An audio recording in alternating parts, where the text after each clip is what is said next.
Ideal Society, the Institute for the Development of Education, Arts and Leisure. An improvement for all of us. Ici à Ideal, j'ai la responsabilité de l'agriculture et particulièrement du jardin. Nous nous trouvons dans la montagne, dans les Rocheuses, environ 800 mètres d'altitude. Et les conditions de culture sont assez particulières dans le sens que nous avons environ 8 à 9 semaines, une période de 8 à 9 semaines hors gel. Et ce qui est intéressant, c'est que dans le monde, on favorise beaucoup actuellement la culture mécanique, chimique, avec tous les produits pour accompagner la croissance des plantes. Et ici, eh bien, on est dans une culture totalement biologique où nous n'employons aucun pesticide, aucun engrais chimique et où nous travaillons en harmonie avec la terre. Et les résultats sont vraiment très surprenants parce que, comme l'a prouvé plusieurs études, ce n'est pas en ajoutant de très nombreux produits chimiques que l'on augmente le rendement de la terre. Alors nous avons aussi nous faisons très attention aux graines que nous utilisons. Ce sont des graines totalement biologiques et nous en produisons nous-mêmes pour renouveler nos légumes d'année en année. Le jardin est une école parce que on pourrait comparer l'humanité à une grande famille. On pourrait nous comparer ici comme une collectivité, comme une grande famille aussi. Et un jardin, c'est une famille. Parce que vous mettez 10, 20, 30 variétés de légumes dans le même espace. Et ils doivent cohabiter, vivre ensemble. Et on remarque que les végétaux ont des comportements un peu comme les comportements humains. C'est-à-dire que nous avons des plantes qui s'encouragent entre elles. Ce sont des plantes compagnes, légumes, fleurs. Mais il y a aussi des plantes qui, entre guillemets, se détestent. C'est-à-dire que si on les met l'une avec l'autre, elles vont plus ou moins dépérir ou grandir de manière moins, comment pourrais-je dire, moins grande. Elles seront moins grandes, moins belles. Et il y a des plantes aussi qui sont individualistes. On peut les mettre avec personne, ce sont les plantes solitaires. Alors ça permet aussi de faire un parallèle entre les différents caractères humains. On les retrouve dans les plantes et ça c'est vraiment un aspect éducatif assez extraordinaire. Ce que je peux dire encore par rapport au jardinage ici, c'est que dans un autre aspect de l'éducation, nous invitons plusieurs classes chaque année, des classes de la région, qui viennent visiter la ferme, alors que l'on sait que dans le monde actuel, les gens se regroupent de plus en plus dans des villes où les enfants ne savent même pas comment pousse un légume. Le fait de pouvoir accueillir des classes de la région permet aux enfants de se familiariser avec l'agriculture, avec le jardinage, avec aussi les différents animaux que nous avons chez nous, par exemple les abeilles ou les chèvres ou d'autres animaux comme les poules, etc. Donc voilà un aspect encore que nous développons chez nous. Notre manière de travailler est en relation avec, on pourrait dire, une partie de l'univers. Certains connaissent sûrement le travail qui a été développé par Steiner au niveau du calendrier de l'agriculture biodynamique. Nous sommes très liés aux aspects de la Lune, au cycle lunaire, pour pouvoir faire pousser nos plantes. C'est clair qu'il y a des plantes qui sont plutôt racines, que l'on va travailler en signe de terre. Il y a des plantes qui sont feuilles que l'on va travailler quand la lune est en signe d'eau. Nous avons des plantes qui sont des plantes air, c'est-à-dire fleurs, comme les choux-fleurs et toutes les fleurs. Et nous avons des plantes fruits que nous travaillons pendant la période des planètes feu. Et c'est très intéressant aussi de travailler avec la lune croissante, la lune décroissante, parce que les plantes réagissent différemment selon le degré, les phases de la lune.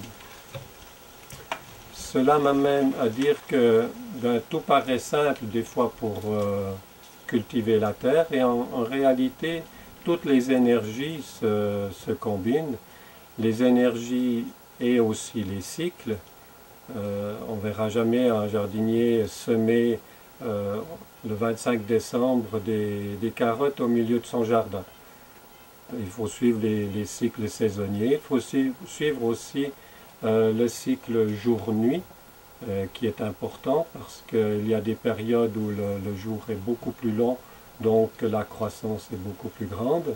Et c'est pour ça que dans nos régions, avec le froid, nous commençons toujours notre travail dans des serres à partir du mois de mars, début mars, dans des serres chauffées. Nous préparons toutes nos plantes que nous transplantons ensuite au jardin ou dans d'autres serres à partir du mois d'avril et dans le jardin fin mai, début juin. Et vous voyez, la période est très courte, de juin jusqu'à septembre. Et souvent, on a encore des gelées à la fin juin et voire fin août, ça peut arriver aussi. Ce qui nous demande de beaucoup nous adapter aux conditions climatiques que nous avons ici. Par contre, les avantages, c'est que nous ne manquons jamais d'eau et que le soleil est très présent durant l'été et que notre terre, qui contient beaucoup de silice, a beaucoup de chaleur, elle emmagasine beaucoup de chaleur qui permet une croissance rapide des légumes. Un autre aspect que nous travaillons aussi, ce sont les petits fruits. Alors, nous avons un jardin de petits fruits, des framboisiers, et l'altitude ici pour les framboisiers, voire les fraisiers, est excellente. Nous avons de très bons résultats avec ces fruits, ce genre de fruits, et nous développons aussi d'autres petits fruits comme les groseilliers, les bleuets, etc. Nous avons d'autres projets, c'est-à-dire que pour le moment nous travaillons donc depuis le mois de mars jusqu'à la fin septembre, début octobre, disons mi-octobre, et nous aimerions pouvoir construire une nouvelle serre, une serre un peu de démonstration pour la population environnante, une serre qui pourrait fonctionner pendant 11 voire 12 mois par année.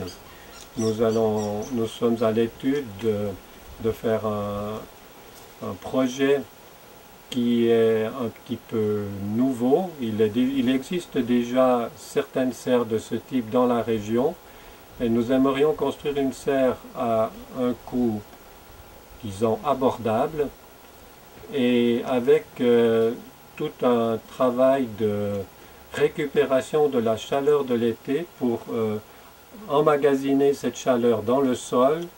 Donc la serre serait adossée à une pente et la chaleur serait emmagasinée dans la pente elle-même et sous la serre, et par effet comment on appelle ça, de réflexion de la chaleur pendant l'automne et l'hiver, la chaleur remonte et pourrait maintenir une température en dessus de 0 degré pendant l'hiver. Ça, c'est un projet qui pourrait aussi intéresser toute la communauté environnante, spécialement tout l'aspect éducatif avec les enfants. On pourrait leur montrer d'autres manières de cultiver, de voir ce que l'on peut cultiver dans nos régions pendant l'hiver et d'avoir ainsi comme devenir,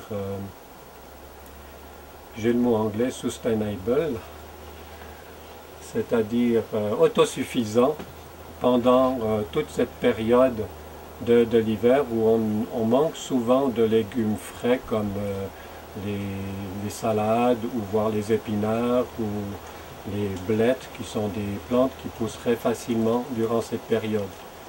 Nous favorisons aussi le fait que nous consommons des plantes que nous produisons chez nous. C'est important dans le monde actuel d'éviter toute la pollution quand on sait que les légumes viennent des quatre coins du monde et les fruits aussi.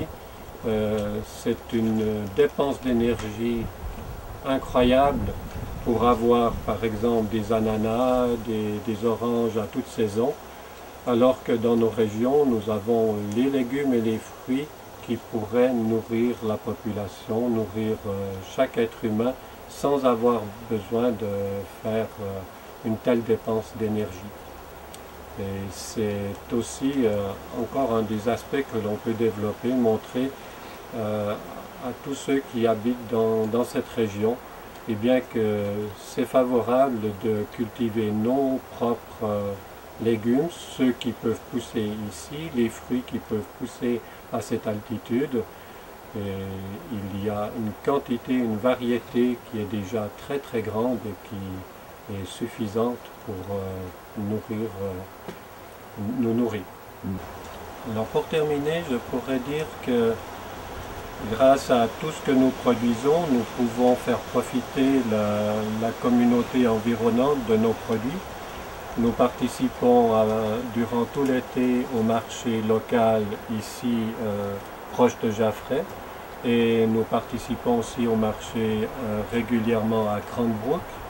Et nos produits sont très appréciés et c'est un développement futur que l'on pourrait envisager, que nous produisions plus pour la communauté environnante, que ce soit toute proche ici ou dans un rayon de 50 voire 100 km.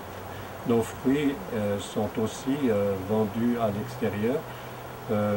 Par exemple, les framboises que nous avons commencé, les framboisiers, nous les avons commencé il y a 2 ans et nous sommes en train de développer chaque année ce produit, ce qui fait que chaque année nous aurons de plus en plus de framboises à disposition et que dès l'année prochaine nous allons sûrement en vendre dans nos marchés.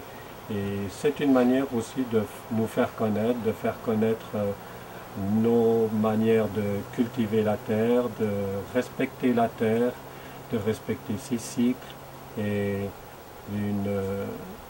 de la sauvegarder et en évitant toute pollution et toute transgression qu'on peut faire à la terre.